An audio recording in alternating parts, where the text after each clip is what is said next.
There is a lot of confusion in the fitness industry. So today I'm breaking down 5 myths that might be stopping you from getting stronger and feeling better. First up, building muscle is just for aesthetics. There is a stigma attached to building muscle. Many people think that building muscle is reserved for bodybuilders and it's just a vanity metric. But there's a lot more to it than that. Increasing your muscle mass can improve your health in a few key areas. It can increase your metabolic rate, burning more calories at rest, making it easier for you to maintain a healthy body composition. It strengthens and protects your joints, meaning you can maintain and even improve your mobility into old age. It enhances your insulin sensitivity, meaning it will help to protect you against type 2 diabetes. It supports a healthy testosterone balance, which becomes ever more important as we age. And it helps reduce the risk of pretty much all chronic diseases. Basically, building muscle is one of, if not the best investments you can make in terms of your health and fitness, especially if you're a man over the age of 30. Okay, next, knees over toes is dangerous. This one comes from a study back in the 60s or 70s, and it's been widely debunked in recent years. Now, while squatting with your knee over your toe does put extra stress on the joint, that's actually how we build strength in the area if it's done correctly. Now, if you already have an existing knee injury, I'm not saying you should jump straight into doing weighted pistol squats or sissy squats. Bit of common sense applies. But avoiding these positions in the hope that you won't get injured could be doing more harm than good.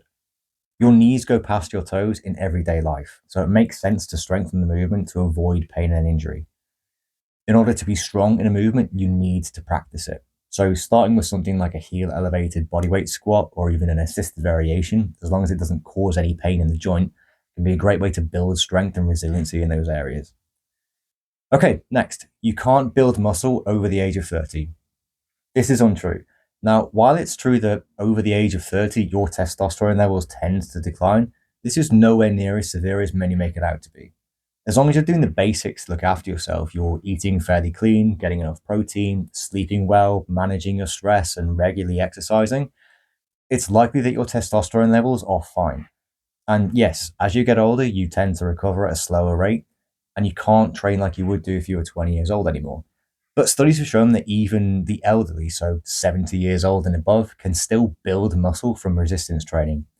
Now, obviously, a 20-year-old is not going to be as responsive as a 70-year-old, but the fact remains that your body never loses its ability to adapt. It just slows down. So the idea that over 30 you start to lose muscle and it's too late to gain is completely false. Muscle loss is caused by inactivity, not by age. Okay, next, you need a gym to build muscle.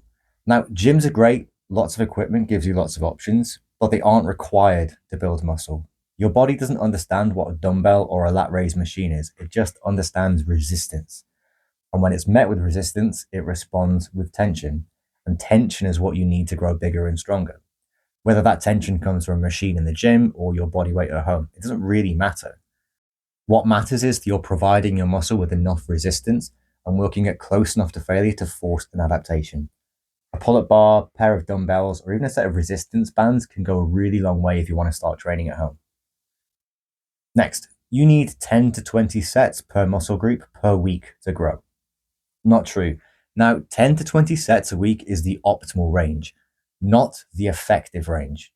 In an ideal world, you'd get 10 to 20 sets per week, no problem. But the reality is that some of us just struggle to find the time. But this is where a lot of guys fall into this all or nothing approach. They think that if they can't get the optimal amount of work done, then there's no point even turning up. But studies have shown that the minimum effective dose for muscle growth, depending on the individual, could be as little as 4 to 6 sets per week, as long as those sets are taken close to failure. Now, this is dose dependent. I'm not saying that you're going to get the same results on 4 sets a week as you would do on 15 sets a week, but the fact remains you can still make progress with a lot less volume. So if you're going through a busy patch at the moment, maybe you just started a new job or you just had a new baby, and you can't find the time to get hour-long workouts done 3 to 5 times a week, you can still make progress with significantly less. It may not be a full step in the right direction, but even a small step forward is better than a full step back. Anyway, I hope you found that useful. Let me know if you have any questions. I'll do my best to answer them, and I'll see you next time.